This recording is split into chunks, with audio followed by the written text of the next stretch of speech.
লোকসভায় বাজেট পেশ করলেন কেন্দ্রীয় অর্থমন্ত্রী নির্মলা সীতারামন।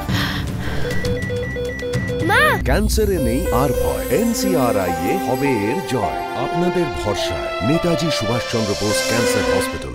এই নিয়ে টানা 8 বার বাজেট পেশ করে রেকর্ড করলেন মোদী মন্ত্রিসভার অর্থমন্ত্রী।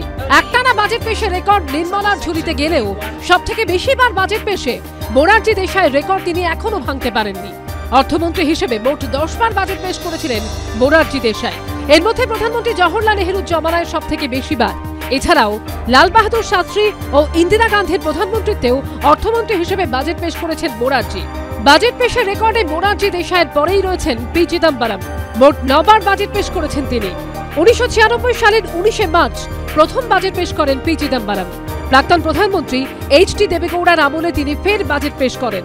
2004 থেকে 2008 সালের মধ্যে তিনি 5 বার বাজেট পেশ করেন। 2009 সালে কংগ্রেস নেতৃত্বাধীন ইউপিএ সরকারের আমলে ফের বাজেট পেশের দায়িত্ব পান অর্থমন্ত্রী হিসেবে। 2013 ও 2014 সালেও বাজেট পেশ করেন পি চিদম্বরম। বাজেট পেশের নিরীক্ষে তৃতীয় স্থানে রয়েছেন প্রণব মুখোপাধ্যায়। প্রাক্তন রাষ্ট্রপতি প্রণব মুখোপাধ্যায়ও অর্থমন্ত্রী হিসেবে 8 বার বাজেট পেশ করেছিলেন। ইন্দিরা গান্ধীর আমলে 1982 সাল থেকে 1984 সাল পর্যন্ত টানা বাজেট পেশ করেন প্রণব মুখোপাধ্যায়। এরপরে কংগ্রেস নেতৃত্বাধীন ইউপিএ সরকারের জমানায় 2009 সাল থেকে 2012 সালের মধ্যে পরপর 5 বার বাজেট পেশ করেন তিনি। প্রয়াত প্রাক্তন প্রধানমন্ত্রী মনমোহন সিং পি.ভি. নরসিংহা রাওয়ের সরকারে অর্থমন্ত্রীর দায়িত্ব পালন করেছিলেন। 1991 থেকে 1995 সালের মধ্যে টানা 5 বার বাজেট পেশ করেন মনমোহন। মোদী সরকারের আমলে টানা 8 বার বাজেট পেশ করে অতীতের সব রেকর্ড ভেঙে দিলেন নির্মলা সীতারামন। এবিপি আনন্দ।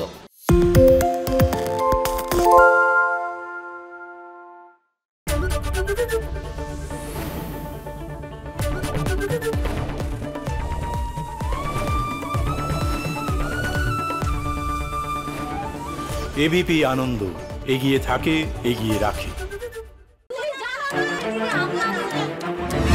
বাংলা চেঁচামেচি চায় না, বাংলা খবর চায়।